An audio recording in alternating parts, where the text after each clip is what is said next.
So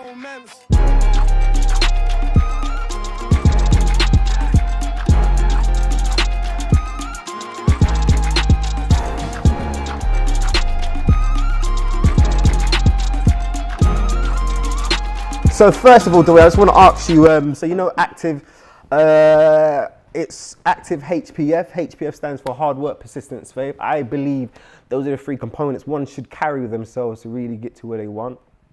So I want to ask you, first of all, what does hard work mean to you? I mean, if my definition of hard work is probably very different to other people. Yeah. You know what I mean? Yeah, Some no, people I get like 8-9 hours of sleep a day. I get like 3 or 4. Yeah. You know what I mean? So there's a difference to what they might consider to you. Yeah. For me, hard work is literally putting all your strength, your time, well not all your time, but all the time that you can put in to something wholeheartedly. It's literally about putting in as much effort as you're physically possibly able to do to achieve something. Even like today, I swear to you, I finished work at about 8 last night.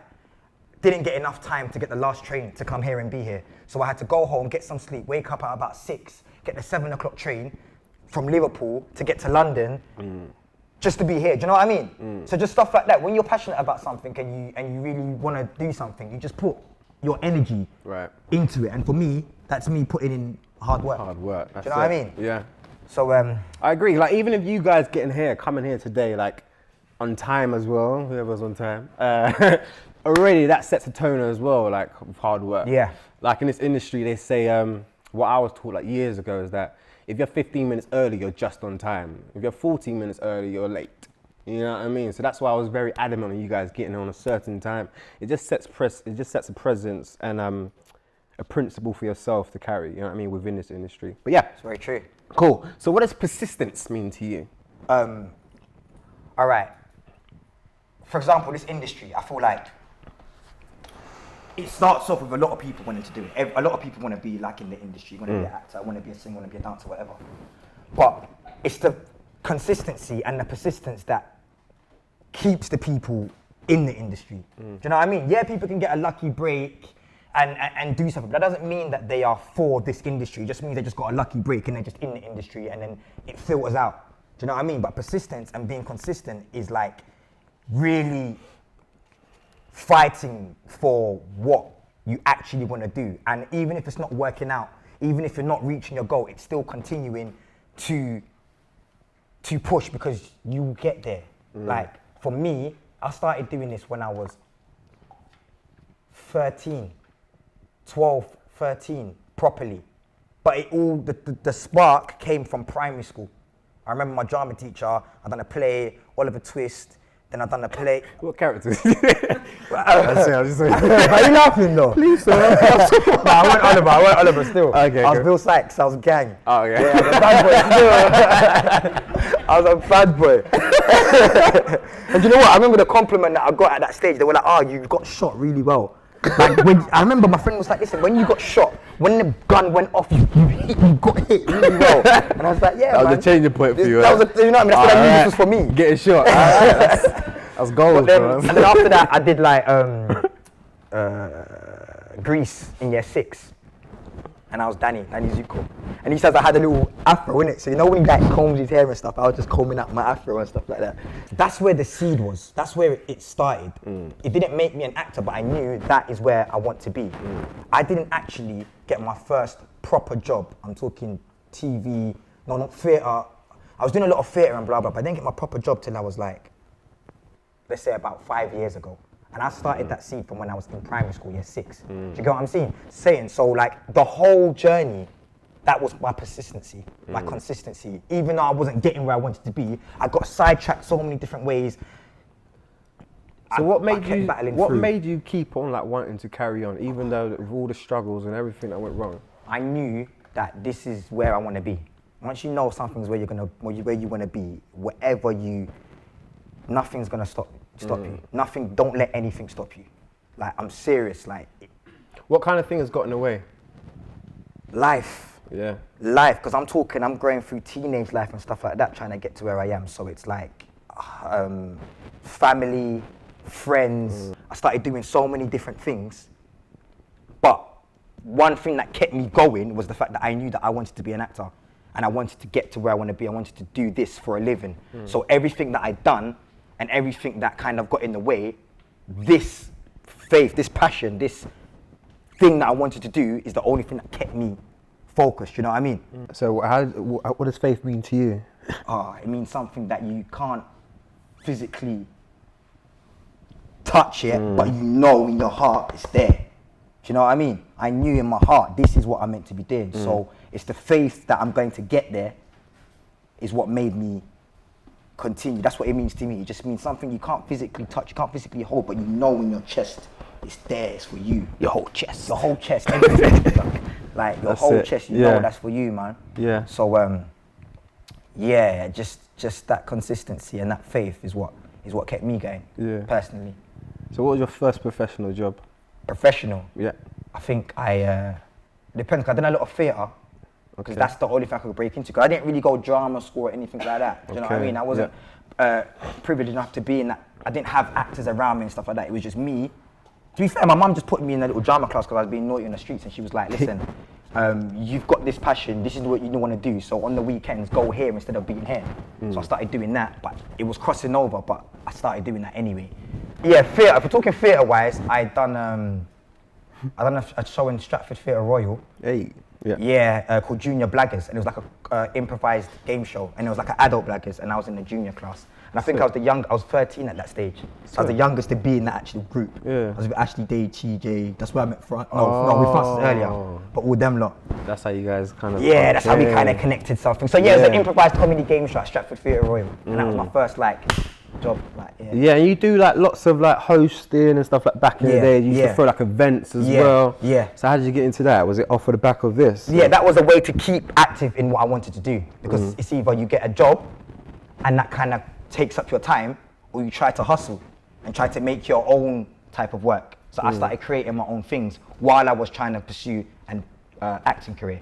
So I started like doing little comedy sketches, trying to put them online, and then I started like hosting events. Obviously, as me and my dub black's name grew, and we started charging to host, so then we started getting a little bit of change, and that kept me going, while also auditioning on the side and trying to create material to progress in the industry, I suppose. So you think it's important to like make your own work? What? Look what's happening now. The industry's changing. Yeah. You see what I'm saying? We're creating our own stuff now, so we need to continue.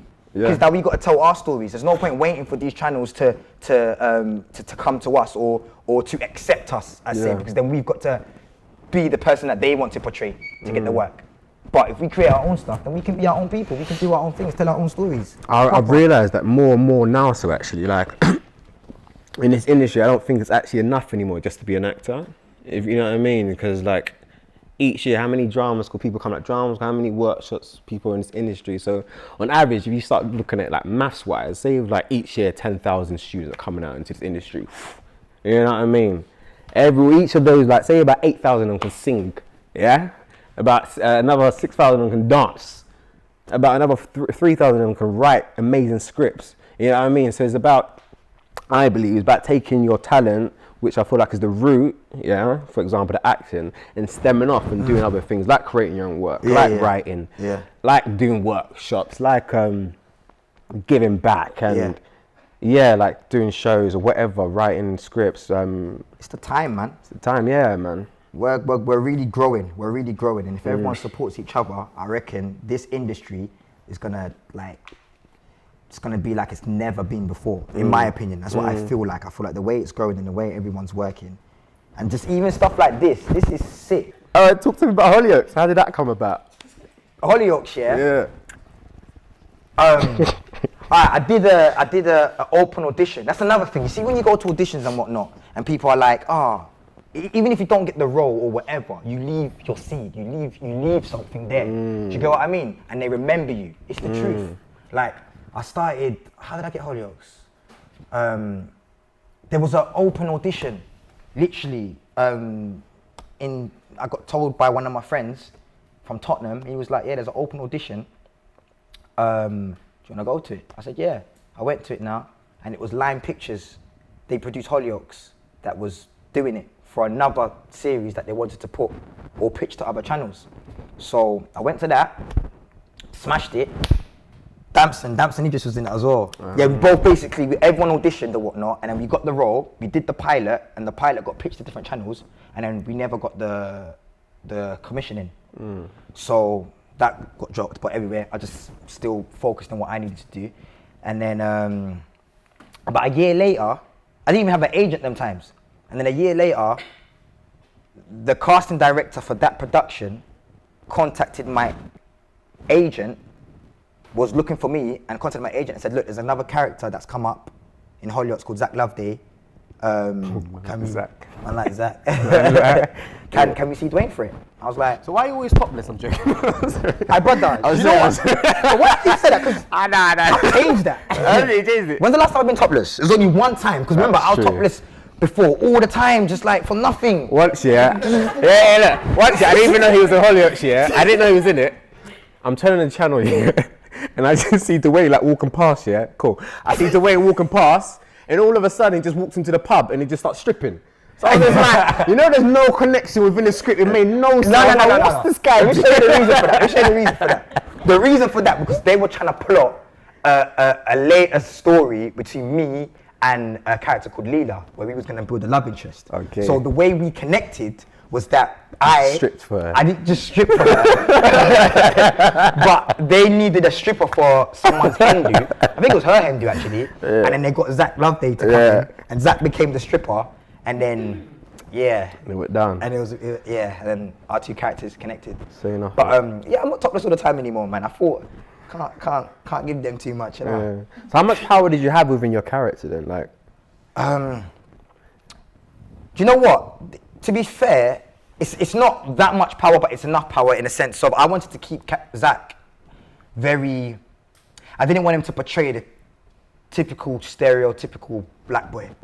So I don't know if any of you watch it, but Zach has got the best heart in the village. it's moist. Yeah, but you always That's say a better way to describe. That's what I'm trying to say. Yeah, But he calls it moist, but I say he's got a good heart. You see what I'm saying? And I felt like that was very important to portray. Even me and my agent was like, all right, you do the, let's say, bad boy character very well. Let's come into this show, because you know it's very easy to get typecast as well and to get pigeonholed into one type of character when you do a soap. So let's really give Zach a different type of portrayal of a young black boy and keep him very innocent and sweet. So in that sense, I respect Hollyoaks for actually not changing him, because they could have. And I've already signed a contract, so I've got to like kind of say, okay, if you want me to kill someone, I've got to go and kill someone. Do you get what I mean? It's literally like that, isn't it? It's literally like that. But they've actually, having that conversation and saying we want to keep Zach with the best kind of heart, they've stuck to that. And in return, he just became very moist and always got heartbroken by girls and stuff. But it's fine, because we did really keep Zach to a nice young black character. Sick, man. Well, yeah, I'll just leave it there, bro. But thank you, man. Thank you for answering those questions and open up. I didn't even know some of the things you mentioned, man. That's it. It's mad, you know. The journey's been a bit long, like that. Yeah, man. All right. But yeah, thank you, Duayne, man. Thanks, guys, man. Love, man. Love.